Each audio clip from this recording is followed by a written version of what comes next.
तो चलिए आज की क्लास शुरुआत करते हैं। आज हम लोग देखेंगे यूपीएससी मेंस में जो है जीएस पेपर 3 देखेंगे। और इस पेपर में जो क्वेश्चंस आए हैं वो एनसीईआरटी और प्लस जो है इकोनॉमिक सर्वे और न्यूज़पेपर करंट से आए हैं। इसके अलावा आपको एक कुछ चीज़ें ध्यान रखने की ज़रूरत है। जैसे एक टीचर का नैतिक दायित्व होता है कि वो अपने बच्चों को जो है अपंग न बनाए, यानी उनको रास्ता दिखाए, चलने का रास्ता दिखा दे। भाई यहाँ से क्वेश्चंस आते हैं, ये रिसोर्स है। अगर हम उनको बना बनाया उनके सामने परोस देंगे तो उनको आदत पड़ जाएगी। तो सबसे ज़रूरी चीज़ है कि स्टूडेंट जो है यूपीएससी को समझे और यूपीएससी जो है स्टूडेंट को समझे। वो तो नहीं होता, लेकिन आप जो है स्टूडेंट जो है यूपीएससी को समझ सकते हैं। तो हम आपको उसी तरीके से जो है समझाने की कोशिश कर रहे हैं कि आप जो है यूपीएससी को समझें, रिसोर्स को समझें। बाकी रही आंसर लिखने के बाद, आपके पास रिसोर्स रहेगा तो ही आप आंसर लिखेंगे। तो आगे बढ़ने से पहले ये हमारा टेलीग्राम चल रहा है, इस पर आपको जो है सारी क्लासेस की इन्फॉर्मेशन पीडीएफ, ठीक है, सारी लिंक मिल जाएगी। या फिर आप सर्च कर सकते हैं हिस्ट्रियन इस नाम से, या फिर डिस्क्रिप्शन बॉक्स में लिंक दिया रहेगा, वहाँ से आप ले सकते हैं, या डायरेक्ट अपने मोबाइल से जो है वीडियो पॉज करके स्कैन कर सकते हैं। ये हमारा फेसबुक पेज है स्टडीऑन यूपीएससी, इस पर भी क्लासेस चलती हैं। ये हमारा इंस्टाग्राम पेज है स्टडीऑन यूपीएससी, इस पर भी क्लासेस चलती हैं। बहरहाल बात करें जीएस पेपर 3 की, तो उसमें जो है क्वेश्चन पूछा गया इकोनॉमी से, जीडीपी के विनिर्माण क्षेत्र में विशेषकर एमएसएमई की बढ़ी हुई हिस्सेदारी तेज आर्थिक वृद्धि के लिए आवश्यक, इस संबंध में सरकार की वर्तमान नीतियों पर टिप्पणी कीजिए। 150 वर्ड में आता है, लिखना है आपको, 10 मार्क का क्वेश्चन है। बात करें एमएसएमई सेक्टर की, तो एमएसएमई सेक्टर आज से चर्चा में नहीं है।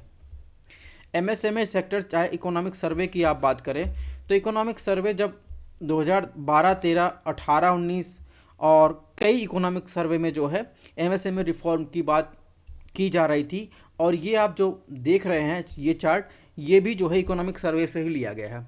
कि आप देखेंगे आर्थिक सर्वेक्षण में 2012, 13, 18, 19 में एमएस सेक्टर की जुड़ी चिंताओं और मुद्दों पर एमएसएमई संबंधी परिवेश को सुधारने की आवश्यकता पर प्रकाश डाला गया। अब बात करें, ये तो आपने समझ लिया कि एमएसएमई का क्वेश्चन क्यों आया, लगातार जो है न्यूज़ में था, लगातार इकोनॉमिक सर्वे में आ रहा था इसके बारे में, और इसका आंसर भी आपको इकोनॉमिक सर्वे में ही मिलेगा। इकोनॉमिक सर्वे की बात करें तो उसका एक चैप्टर है, चैप्टर 8, ठीक है। और चाहे 22-23 का इकोनॉमिक सर्वे हो या 21-22 का हो, 20-21 का हो, तो हम लोग लेटेस्ट देखते हैं। उसमें जो है इसमें एक टॉपिक है या पॉइंट है, औद्योगिक समूह और उनकी चुनौतियाँ। और फिर इसमें लिखा महामारी से भली बात उबरने पर एमएसएमई उद्योग। फिर आप जो है कुछ डाटा आपको यहाँ से मिल जाएगा, ठीक है, एमएसएमई के बारे में। तो उसके यहाँ से आप क्वेश्चंस की शुरुआत कर सकते हैं, ठीक है। संबंध में वर्तमान जो नीतियाँ हैं, पॉलिसी के बारे में भी आपको मिल जाएगा, आत्मनिर्भर भारत के संबंध में या एमएसएमई के संबंध में। देखिए यहाँ पर पॉइंट वाइज सारी चीज़ें लिखी गई हैं कि कैसे जो है एमएसएमई का जो है समाधान पोर्टल के द्वारा उनके नकदी प्रवाह और कठिनाइयों को हल करने की मदद कर रहा है। ये सब चीज़ें जो है इसमें आपको देखने को मिलेगी। इसके अलावा सरकार ने वित्त वर्ष 2023 में एमएसएमई के उत्थान और बढ़ाने के लिए पहल भी की थी। विश्व बैंक की सहायता से जो है केंद्र और राज्य संस्थानों के शासन व्यवस्था को मजबूत करना। तो बहुत सारे पॉइंट आपको छोटे छोटे इसमें मिल जाएंगे। तो ये पूरा चैप्टर ही आप देखेंगे तो ये एमएसएमई के में रिफॉर्म की बात करता है, ठीक है। ये देखिए, अब ये है इकोनॉमिक सर्वे का 20-21, इसमें भी एमएसएमई से जुड़ा इन्फॉर्मेशन आपको दी गई, इसका आंसर आपको मिल जाएगा। तो 20-21 में ही एमएसएमई में आप देखेंगे क्लासिफिकेशन जो था रिवाइज्ड किया गया, ठीक है। इसका क्लासिफिकेशन रिवाइज किया गया था, ये आपके पीटी के लिए इंपॉर्टेंट है। तो पहले देखिए विनिर्माण क्षेत्र में, विनिर्माण क्षेत्र की बात कर रहा था, पहले जो मैक्रो में आता था वो 25 लाख रुपए से कम निवेश होता था, लघु में जो है 25 लाख रुपए से अधिक और 5 करोड़ रुपए से कम होता था। अब क्या कर दिएगा, विनिर्माण और सेवा के लिए सबका जो है मापदंड और निवेश जो है वार्षिक टर्नओवर बराबर कर दिया गया। तो आप देखेंगे इकोनॉमिक सर्वे आपके लिए कितना इंपॉर्टेंट है, ठीक है। तो आप समझ गए आपको इसका आंसर कहाँ से मिलेगा। लिखवाने के लिए तो हम लिखवा ही दें, लेकिन आपको रिसोर्स पता रहना चाहिए कि आपको रिसोर्स, इस क्वेश्चन का रिसोर्स कहाँ मिलेगा, कौन से चैप्टर मिलेगा, क्यों क्वेश्चन आया, ये सारी चीज़ें आपको पता रहनी चाहिए, ठीक है। तो आप देख सकते हैं। इसके बाद नेक्स्ट क्वेश्चन की बात करें तो नेक्स्ट क्वेश्चन में क्वेश्चन नंबर 2 पूछा गया, भारतीय अर्थव्यवस्था में डिजिटलीकरण की स्थिति क्या है, इस संबंध में आने वाली समस्याओं का परीक्षण कीजिए, इसे सुधारने के लिए सुझाव दीजिए। तो एक तो आप जाएंगे इकोनॉमिक सर्वे का लेटेस्ट हो या उसके पहले अगर लेटेस्ट डाटा हम देखेंगे तो उसमें चैप्टर नंबर 12 उसमें लिखा है भौतिक और डिजिटल आधारभूत संरचना संभावित विकास को प्रोत्साहन। तो एक बात ध्यान रखने की ज़रूरत है, डिजिटलीकरण आज से नहीं चल रहा है। जब से एलपीजी रिफॉर्म हुआ है नरसिम्हा राव की सरकार से, तब से जो है चल रहा है। उसमें जो है इंपॉर्टेंट जो है एनसीईआरटी की बुक की बात करें तो उसमें है 11th क्लास की एनसीईआरटी इकोनॉमिक डेवलपमेंट, ठीक है। उसमें एक चैप्टर है उदारीकरण निजीकरण वैश्वीकरण, उसकी एक समीक्षा। तो आप जो है इसको पढ़ना, ये मोस्ट इंपॉर्टेंट बुक है एनसीईआरटी की इकोनॉमी की, ठीक है। तो आपको जो है वर्तमान परिस्थितियों को समझने के लिए आपको बैकग्राउंड समझना बहुत ज़रूरी है। तो आप इसमें जाएंगे तो आपको सारी चीज़ें मिल जाएगी। इसके अलावा आप इकोनॉमिक सर्वे की बात करें, इसमें लिखा है डिजिटल सार्वजनिक अवसंरचना के विकास की कहानी। तो उसके बारे में सारा डाटा इसमें दिया गया है, कैसे डिजिटल अवसंरचना का विकास हुआ, कैसे धीरे धीरे इसमें जो है 2009 से जब आधार पहली बार लोकार्पण किया गया, तो इसके बारे में पूरा डिटेल में इसमें दिया गया है। इसके पहले आपको एलपीजी रिफॉर्म भी पढ़ लेना चाहिए, कैसे जो है आप देखेंगे सूचना प्रौद्योगिकी उद्योग भारत के निर्यात में जो है प्रमुख योगदान दिया, इन सब चीज़ों की भी जानकारी आपको होनी चाहिए। बाकी आंसर तो आपको मिल जाएगा। इसके देखिए पॉइंट वाइज जो है इसमें दिया गया है, ठीक है। एनपीएस के बारे में, भारत के आर्टिफिशियल इंटेलिजेंस कैसे यूज किया जा रहा है सरकार द्वारा, तो इन सब चीज़ों के बारे में आप देख सकते हैं, इसमें दिया गया है। आप ये कहेंगे कि जो है कि सिर्फ जो है यूपीआई को आप डिजिटल पेमेंट से नहीं देख सकते, ठीक है, डिजिटल इंफ्रास्ट्रक्चर से नहीं देखते। क्वेश्चन क्या पूछा है, भारतीय अर्थव्यवस्था में डिजिटलीकरण की स्थिति क्या है, इस संबंध में आने वाली समस्याओं का परीक्षण कीजिए। तो आपको सारी चीज़ें इसमें देखनी पड़ेगी, चाहे वो बैंकिंग सेक्टर हो या एजुकेशन हो, हर चीज़ में आपको देखना है, एआई से रिलेटेड चीज़ें हों, तो आपको हर चीज़ें देखनी पड़ेगी। और आपको वो सब सारी चीज़ें आपको इकोनॉमिक सर्वे चैप्टर 12 में मिलेगा, पूरा पॉइंट वाइज आपको दिया गया है। आप इसको ध्यान से पढ़िएगा। इस बार क्वेश्चन आया, अगली बार भी हो सकता आ जाए, आपके पीटी में काम दे जाए। तो इन सब चीज़ों को आपको डाटा के लिए, आपके क्वेश्चंस को शुरू करने के लिए, ठीक है, निष्कर्ष के लिए, इन सब चीज़ों में काम देगा। तो यहाँ पे देखिए यूपीआई की बात किया गया है, तो प्रधानमंत्री मोदी ने उसके बारे में कहा कि मुझे अच्छा लगता है कि जिस तरह आपने यूपीआई की लोकप्रियता बढ़ाया, मैं डिजिटल भुगतान को अपनाने के लिए अपने साथी देशवासियों का सराहना करता हूं। देशवासियों की तकनीक और नवाचार के प्रति उल्लेखनीय अनुकूलता दिखा रहा हूँ। तो यहाँ पर देखिए यूपीआई के बारे में दिया गया है। तो आप ये सब चीज़ें पढ़ेंगे तभी तो आपको पता चलेगा क्या ग्रोथ है यूपीआई की, या डिजिटलीकरण का अन्य क्षेत्र में कैसे उपयोग किया जा रहा है। तो ये सब चीज़ें आपको पढ़नी पड़ेगी। तो ये सोर्स आपको पता चल गया। जीएसटी की शुरुआत के बारे में इसी में चर्चा किया गया है। सरकार ने वित्त, स्वास्थ्य, शिक्षा, कौशल संबंधित जो है डिजिटल के रूप में जो है इन सब चीज़ों में स्टार्टअप इकोसिस्टम की चर्चा की गई है। तो आप इन सब चीज़ों की चर्चा कर सकते हैं उसमें। इसके अलावा भारत में उभरते हैं ड्रोन उद्योग को मजबूत बनाने के लिए भी तैयार मिशन ड्रोन शक्ति, और मिशन ड्रोन या ड्रोन कह दें, इससे एक क्वेश्चन भी आया है यूपीएससी मेंस में, इसको भी हम लोग डिस्कस करेंगे, पेपर 2 में है, ठीक है। और साथ ही कृषि प्रौद्योगिकी में निजी इक्विटी निवेश पिछले 4 वर्षों में 50% से अधिक वृद्धि की बात की गई है। तो ये सब चीज़ें आप जब पढ़ेंगे तो इन सब मैटर को कई क्वेश्चनों में यूज कर सकते हैं। नेक्स्ट क्वेश्चन की बात करें, अब इसने पूछा है कृषि उत्पादों में उत्पादन एवं विपणन में ई तकनीक यानी ई टेक्नोलॉजी कैसे किसानों को मदद कर सकती है। तो इसमें जो है इकोनॉमिक सर्वे से आप पढ़ सकते हैं, इसमें सुझाव दिए रहते हैं।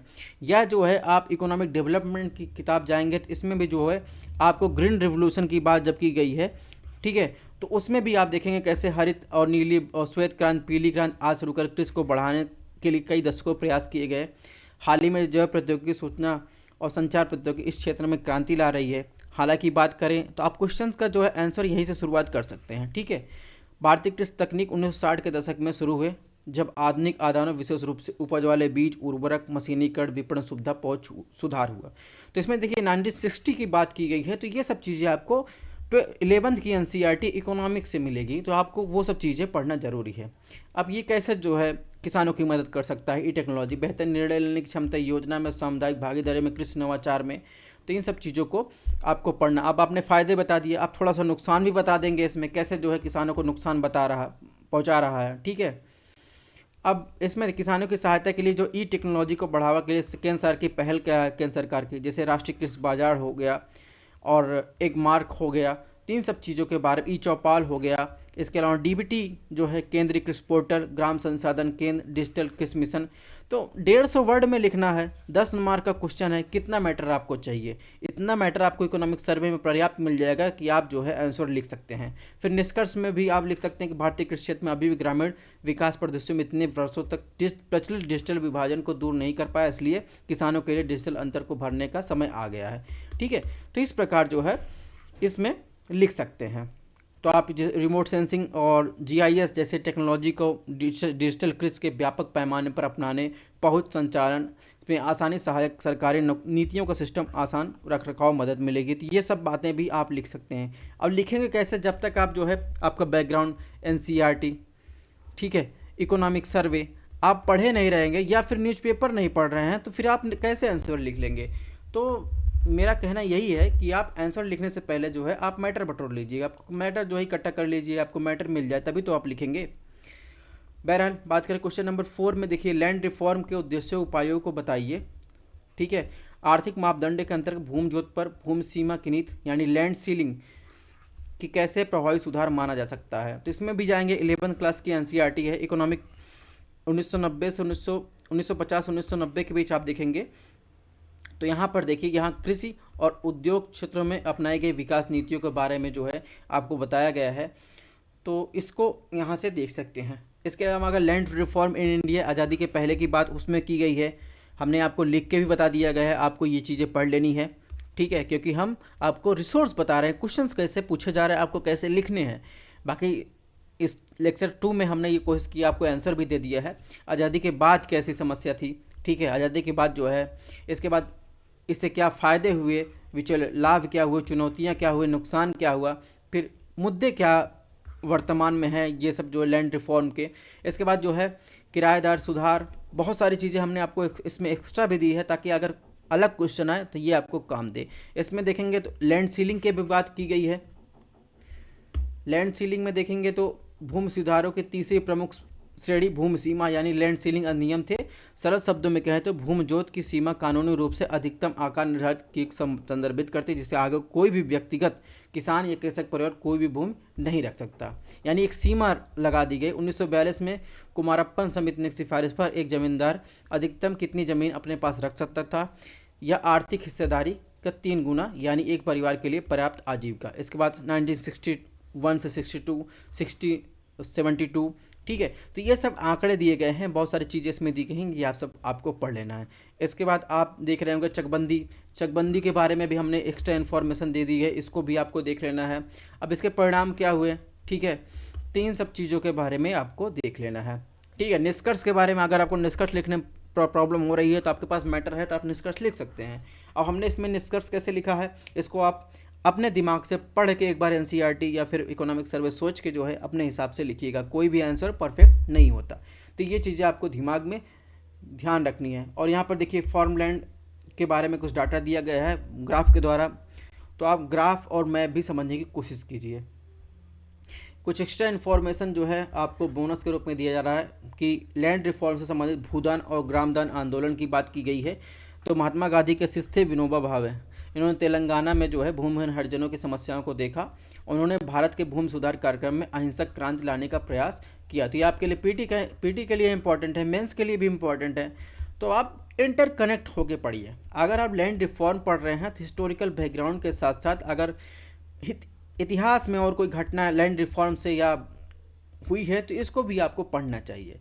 ठीक है, अब भूदान आंदोलन की बात की, उसकी सफलताएं और परिणाम क्या हुए इसके बारे में आपको पढ़ना है। मेरा काम आपको रास्ता दिखाना है, आपका काम उस रास्ते पर चढ़ना है, और जो भी रास्ते के में जो भी चीज़ें हैं उनको आप दिमाग खोलकर आप देखते रहिए और ऑब्जर्व करते रहिए। क्वेश्चन नंबर 7 की बात करें, इसमें लिखा बांधों की विफलता हमेशा प्रलयकारी होती है, विशेष रूप से नीचे की ओर, यानी आप देखेंगे वैली में, जिसके परिणाम स्वरूप जीवन और संपत्ति का भारी नुकसान होता है।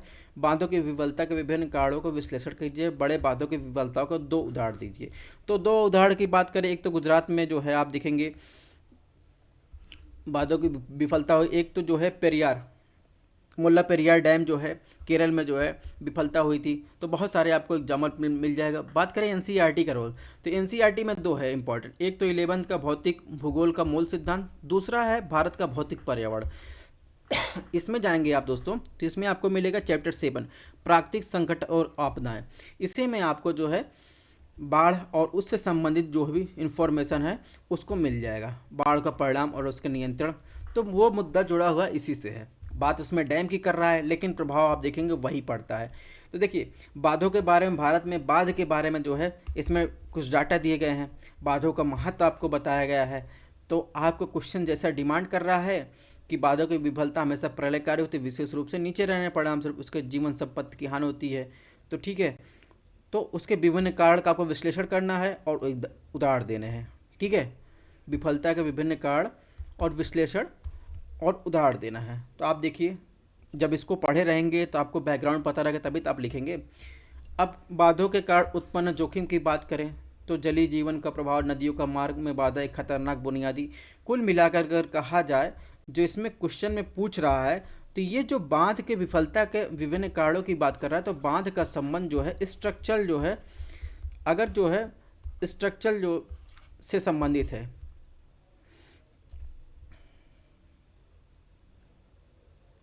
ठीक है, अब देखिए एग्जाम्पल दिया गया है, हाल ही में कुछ वर्ष पहले आई बाढ़ के बारे में विशेषज्ञों का कहना है कि घटना ग्लोबल वार्मिंग के प्रभाव के चलते ग्लेशियरों को पिघलने के कारण उत्पन्न हुई। लेकिन बुनियादी ढांचा, इसी की बात कर रहे हैं, जो बांध का संबंध है बुनियादी ढांचा के निर्माण से भयानक इसे बना दिया गया। ठीक है, इसके अलावा देखेंगे जो बांध में जो अगर देखेंगे भूकंप आ रहा है या बांध टूट रहा है, तो उसमें जो है सेडिमेंटेशन से जो है दबाव के कारण भूकंप भी आते हैं। तो भूकंपों की श्रृंखला बांधों के निर्माण के बाद देखी गई है। तो इन सब चीज़ों को भी आपको ध्यान रखना है। इससे क्या होता है, लोगों का विस्थापन होता है, पुराने बांध में अधिक खतरनाक होने का डाटा दिया गया है, ग्रीन हाउस गैस उत्सर्जन। इसके अलावा एक समिति बनी थी चोपड़ा समिति, उसकी सिफारिश आपको देख लेना है। अब आगे की राह निष्कर्ष में आप जो है ये सब सारी चीज़ें आप देख सकते हैं। अब इसके अलावा WCD द्वारा क्या अनुशंसित कदम थे, तो ये सब इतना सारा मैटर आपको इस क्वेश्चन में नहीं लिखना है। आपको क्या कारण है उदाहरण देना है, 10 मार्क का क्वेश्चन है, 150 वर्ड लिखने हैं। ये तो मैंने इसलिए दे दिया ताकि आपको इतना मैटर पता रहे कि आप उसमें से 150 वर्ड लिख सकें। ठीक है, जो पूछा है डिमांड, अगर उसमें रिकमेंडेशन वगैरह पूछ लिया होता तो आप लिखते, नहीं पूछा है तो उसको आप छोड़ दीजिएगा। ये तो आपकी जिम्मेदारी बनती है। मेरी जिम्मेदारी ये है कि मैं आपको इतना दे दूं कि आगे कोई क्वेश्चन आए तो आप उसमें समझ सकें। मैं आपको सलाह दूं कि भाई ये चीज़ है, यहाँ से पूछा जाता है। तो वर्ल्ड कमीशन ऑफ डैम द्वारा कुछ जो है अनुशंसित की गए थे, कदम उठाए गए थे, उसके बारे में दिया गया है। अब इसे मूल्य एग्जाम्पल देना था इस क्वेश्चन में, तो आप मुल्ला पेरियार डैम का मामला जो है इसमें बता दीजिए। ठीक है, इसके अलावा बांध क्षय के बारे में जो केरल संबंधित है 2006 से 2011 के बीच जो है इसमें जो समीक्षा की गई इसके बारे में बताया गया है। इसके अलावा ये मेरे नोट्स हैं, इसमें बाढ़ और सूखा के कारण बताया गया। एक तो मैंने बताया NCERT से, देखिए इसमें क्या लिखा गया है, बाढ़ और सूखा की संकल्पना, कारण, प्रभाव, प्रभावित क्षेत्रों का प्रबंधन कैसे करना है, सूखा की संकल्पना, बाढ़ और सूखा में देखिए अत्यधिक वर्षण और जल अभाव पर होने का। तो इन सब चीज़ों के बारे में भी आपको यहाँ से पढ़ना। सूखा कैसा है, दीर्घकालिक प्रभाव कहाँ होता है, क्या होता है, किसको कौन प्रभावित होता है, बाढ़ और सूखा के प्रभाव क्या होते हैं। तो इसमें मेरे आप देखेंगे इसमें आपको टू द पॉइंट चीज़ें दी गई हैं। अगर क्वेश्चन चेंज करके भी पूछ लेता है तो आप इससे लिख सकते हैं। बाढ़ और सूखा के कारण क्या बताए, मानवजनित कारण, मानवजनित कारण में अगर बाढ़ आता है, अगर बांध टूटने के कारण जो है बाढ़ आता है तो किसके कारण आता है, मानवजनित कारण में आएगा। ठीक है, बांध का निर्माण, मौसमी कारण, अगर बांध जो है बाद में अत्यधिक वर्षा के कारण जो है पानी भर जाता है, सेडिमेंटेशन हो जाता है, तो आप जो है मौसमी कारण की चर्चा कर सकते हैं। भौतिक कारण जो है बाढ़ से आने वाले मौसमी कारणों की चर्चा इसमें की गई है। ठीक है, बाढ़ कैसे जो है मानवजनित कारण है, इसका भी जो है यहाँ पर चर्चा किया गया है। नेक्स्ट क्वेश्चन की बात करें तो इसमें जो है ऑयल पॉल्यूशन की बात की। ऑयल पोल्यूशन क्या है, समुद्री पारिस्थितिकी तंत्र में इसके प्रभाव क्या हैं, भारत जैसे देश के लिए किस तरह से तेल प्रदूषण विशेष रूप से हानिकारक है। तो इसमें एक चैप्टर है इकोलॉजी, ठीक है, और इन्वायरमेंट मुद्दे, और ये है बायोलॉजी की बुक। बायोलॉजी की बुक है, इसमें आपको 2 चैप्टर इंपॉर्टेंट है, एक तो बायोटेक्नोलॉजी, दूसरा जो है इकोसिस्टम। तो ये चैप्टर आपको पढ़ना ज़रूरी है। अब उसके अलावा अगर बात करें तो विश्व महासागर के 70% से अधिक भाग को कवर करता है। देखिए यहाँ से आप शुरू कर सकते हैं। इसका स्वास्थ्य, मानवता की भलाई और जीवित वातावरण जो हम सभी बनाए रखता है, एक दूसरे से जुड़े हुए हैं।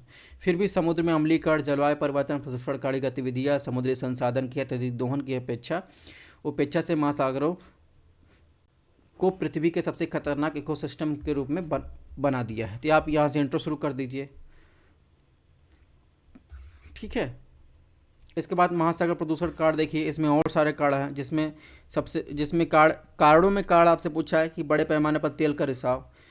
तो आप काफ़ी न्यूज़ में सुनते होंगे कि प्रशांत महासागर में कोई टैंकर है या जहाज़ है, वहाँ जो है पलट गया, ठीक है, अटलांटिक ओशन में पलट गया। तो इससे क्या होता है, जहाज़ों से होने वाला प्रदूषण समुद्री प्रदूषण का एक बड़ा स्रोत है, जिसका सबसे विनाशकारी प्रभाव तेल रिसाव है। कच्चा तेल समुद्र में वर्षों तक रहता है, समुद्री जीवन के लिए बेहद जहरीला होता है। इससे समुद्री जानवर का दम घुटने पर मर जाते हैं और कच्चे तेल को साफ करना बेहद मुश्किल है, ठीक है। तो इसके अलावा प्लास्टिक प्रदूषण भी प्रदूषण में आता है, ठीक है। महासागर प्रदूषण के प्रभाव क्या होते हैं, यहाँ से आप देख ले सकते हैं। खाद्य श्रृंखला पर प्रभाव क्या पड़ता है, इसको भी आपको देख लेना है।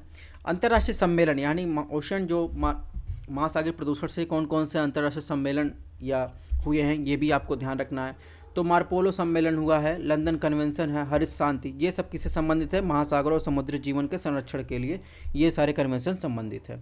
तो महासागर प्रदूषण को कैसे रोका जाए, इसके उपाय आपको बताया गया, जिसमें आपको बताया गया जैव प्रौद्योगिकी का उपयोग। इसीलिए मैं आपसे कह रहा था कि बायोलॉजी की जो बायोटेक्नोलॉजी है उसकी आपको पढ़ना है।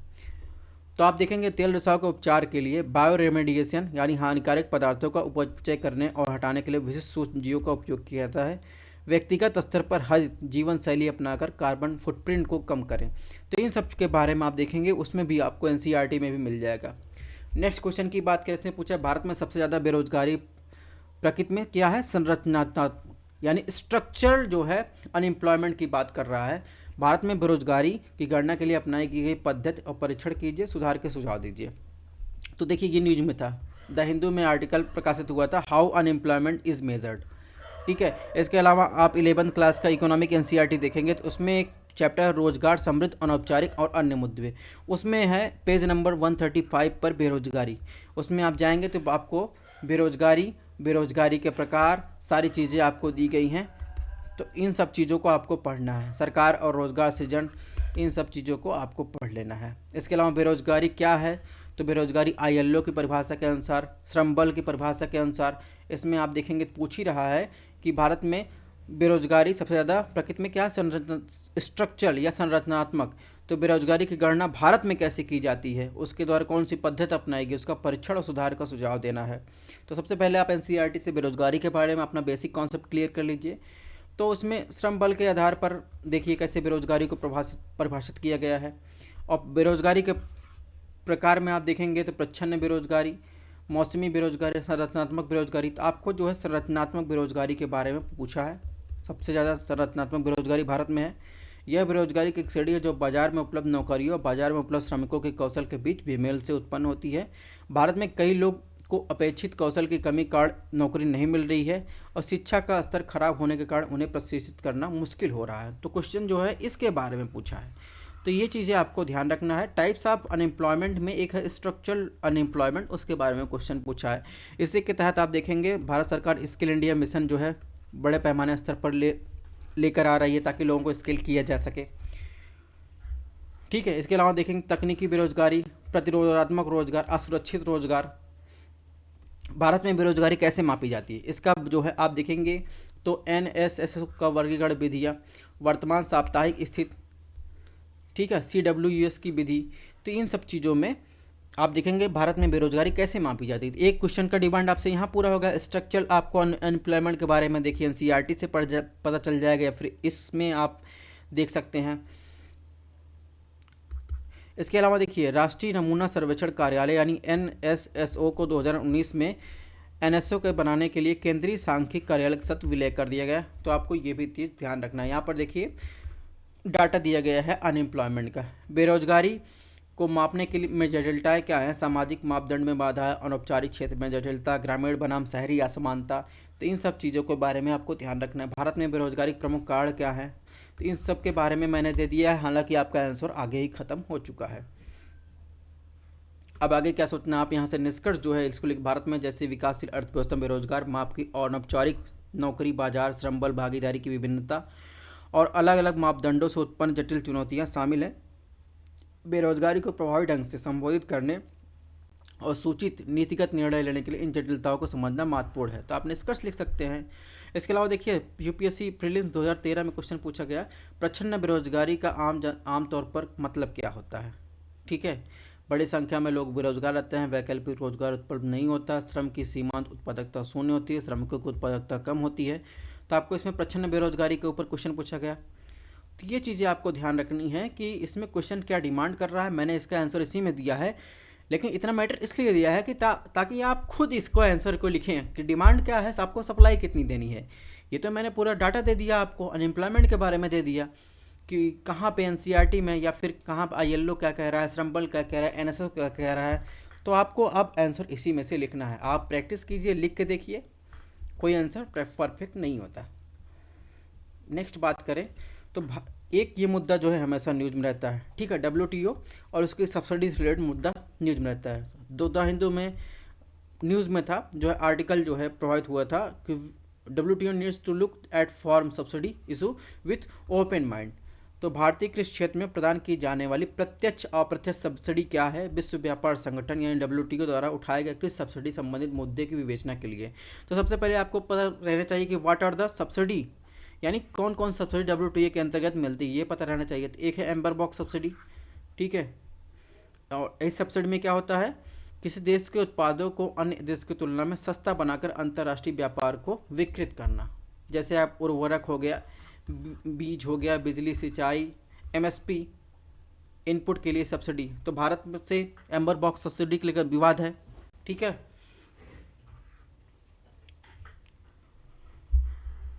और विकासशील देशों के लिए ये 10% जो है छूट है और विकसित देशों के लिए 5%। इसके बाद आप देखेंगे ब्लू बॉक्स सब्सिडी है, शर्तों वाला एम्बर बॉक्स है, यानी स्थितियां जो है विकृत को कम करने के लिए डिजाइन की गई हैं। इसके बाद ग्रीन बॉक्स सब्सिडी है। तो इन सब के बारे में आपको पता रहना चाहिए। अब आप देखेंगे सब्सिडी मापदंडों को दोबारा विचार करने की आवश्यकता क्यों है, मैं इस आर्टिकल के आधार पर आपको एक्सप्लेनेशन दे रहा हूँ, क्वेश्चंस का आंसर भी इसी में है। तो आप देखेंगे वैश्विक दक्षिण में असमान अवसर यानी ग्लोबल साउथ बहुत न्यूज में था। इसके अलावा फूड सिक्योरिटी सीमा के मुद्दे, बढ़ती खाद्य सुरक्षा के बारे में दिया गया है। WTO का एक है पीस क्लॉज, वो क्या है इसके बारे में भी आपको ध्यान रखना चाहिए। अब मेंस में क्वेश्चन पूछा गया 2014 में, 2016 में, 2018 में। तो WTO देखिए हमेशा जो है चर्चा में रहता है, न्यूज में रहता है, उससे हमेशा क्वेश्चन पूछे जाते हैं कि 2014 में पूछा गया WTO एक महत्वपूर्ण अंतर्राष्ट्रीय संस्था है जहां लिए गए फैसले देशों द्वारा गहराई से प्रभावित होते हैं। WTO का उद्देश्य क्या है, उनके निर्णय कितने बाध्यकारी, खाद्य सुरक्षा पर नवीनतम दौर की वार्ता पर भारत के रुख का आलोचनात्मक विश्लेषण कीजिए, ठीक है। 2018 में पूछा गया यदि WTO को व्यापार युद्ध को वर्तमान संदर्भ में जीवित रहना है तो खासकर भारत के हित को ध्यान में रखते हुए सुधार के प्रमुख क्षेत्र क्या हैं। तो ये सब चीज़ें, ऐसा नहीं कि WTO के बारे में पहली बार क्वेश्चन पूछा गया, बाद में ही क्वेश्चन पूछे गए हैं। देखिए PYQ में प्रारंभिक परीक्षा में आप देखेंगे 2018 में आप देखेंगे पूछा गया, ठीक है।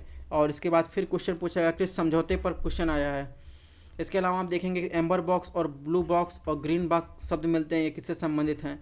फिर क्वेश्चन पूछा गया 2017 में कि WTO में व्यापार सुविधा समझौता के बारे में पूछा गया है। इसके बाद फिर क्वेश्चन 2020 में पूछा गया ट्रिम्स समझौता के बारे में पूछा गया। तो ये सारे जो है संबंध आप देखेंगे WTO से संबंधित है। हालांकि आप वीडियो पॉज करके आप देख सकते हैं, लेकिन मैं आपको UPSC मेंस का जो है आपको बता रहा हूँ, सोर्स बता रहा हूँ, उसको समझा रहा हूँ। तो इसी के साथ मैंने आपको प्रीलिम्स की भी आपको आवश्यकता को बता दिया। क्वेश्चन नंबर 15 है इलेक्ट्रॉनिक वाहनों को अपनाना दुनिया भर में तेज़ी से बढ़ रहा है। कार्बन उत्सर्जन को कम करके इलेक्ट्रिक वाहन कैसे योगदान करते हैं, पारंपरिक दहन इंजन वाहनों की तुलना में वो क्या प्रमुख लाभ प्रदान करते हैं। तो इसको लिखना 250 वर्ड में, 15 नंबर का क्वेश्चन है। तो द हिंदू का बिजनेस लाइन में ये एडिटोरियल था 21/5/2023 को इलेक्ट्रिक व्हीकल के बारे में, ठीक है। तो ये क्वेश्चन जो है आप समझ सकते हैं वहाँ से पूछा गया है।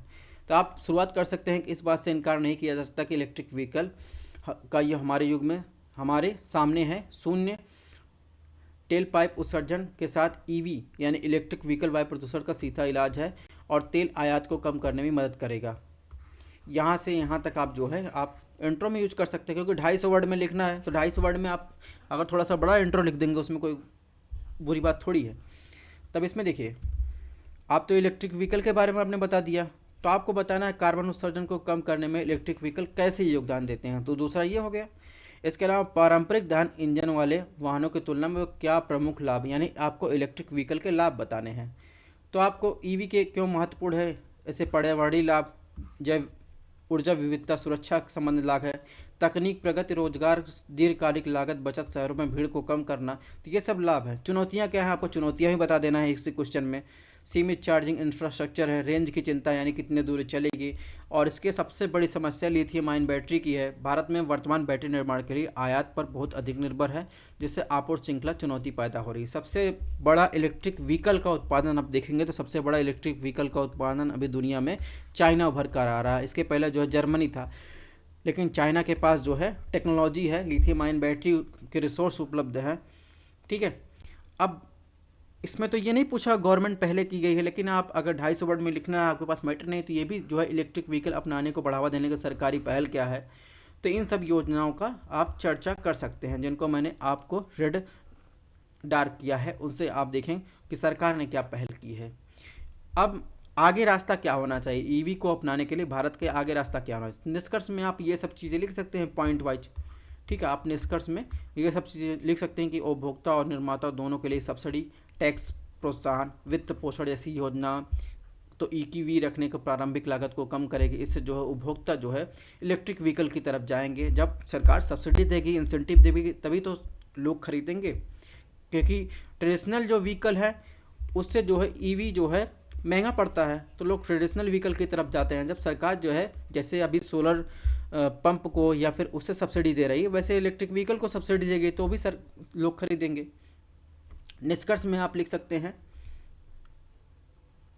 निष्कर्ष में आप ये सारी चीज़ें लिख सकते हैं।